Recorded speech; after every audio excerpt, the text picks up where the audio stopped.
Today I'm reading The Dark, Dark Night by Christina Butler and Jane Chapman.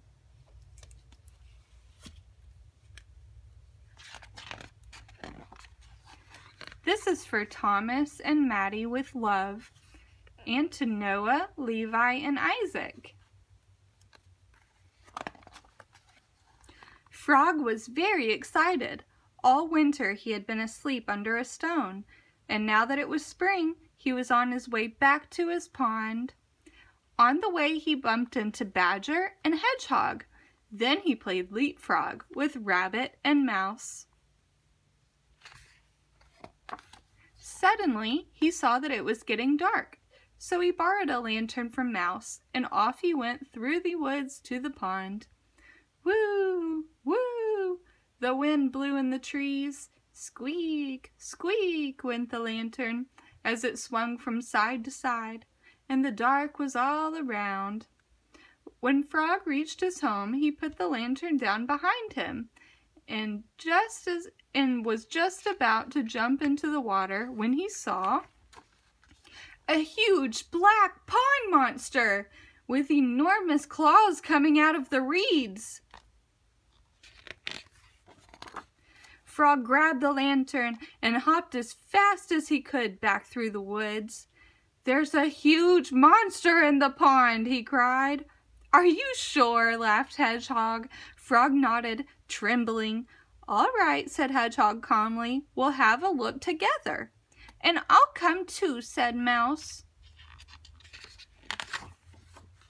Off they went through the woods.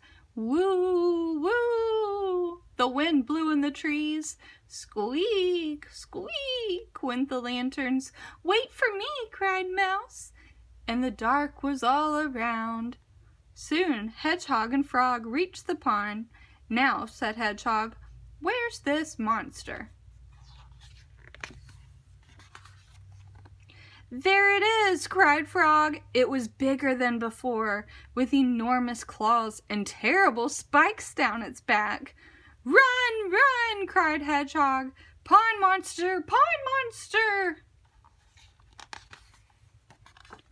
"What's all this?" chuckled Rabbit. "A monster? There's no such thing as monsters." "Come and see for yourself," said Hedgehog, shivering. "All right," said Rabbit, "I will." "I'll never swim in my pond again," sniffed Frog as they set off through the woods.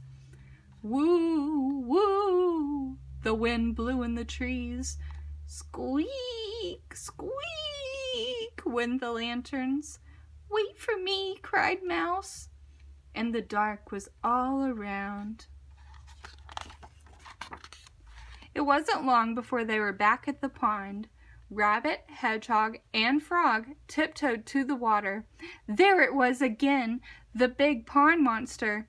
It was bigger than ever. It had enormous claws, terrible spikes down its back, 2 big horns, and wildly waving arms.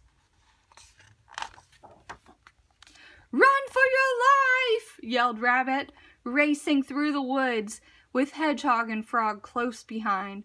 "What's going on?" asked Badger. So they told him all about it. "Come along," Badger said. "I'd like to see this monster of yours." And off they went once more. Woo! Woo! howled the wind. Squeak! Squeak! went the lanterns. "Wait for me!" cried Mouse. And the dark was all around. As they reached the pond, a huge gust of wind came through the trees and blew out all the lanterns. "I can't see a monster," said Badger at last.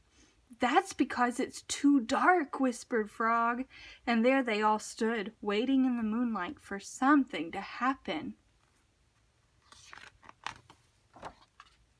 Just then, Mouse caught up with the others at last. "Woohoo!" he shouted, waving from the bank. Badger, Rabbit, Hedgehog, and Frog looked at Mouse, and then they looked at the small black shape waving from the reeds. "Look at that!" said Hedgehog. "That's not a pond monster," said Rabbit. "That's Mouse's shadow," said Frog. "I can't believe it," said Badger. "You were running from your shadows every time." The four friends laughed and laughed and laughed. "Hooray!" cried Frog. "There's no monster after all." And with a huge happy splash, he leaped into his lovely pond at last. The end.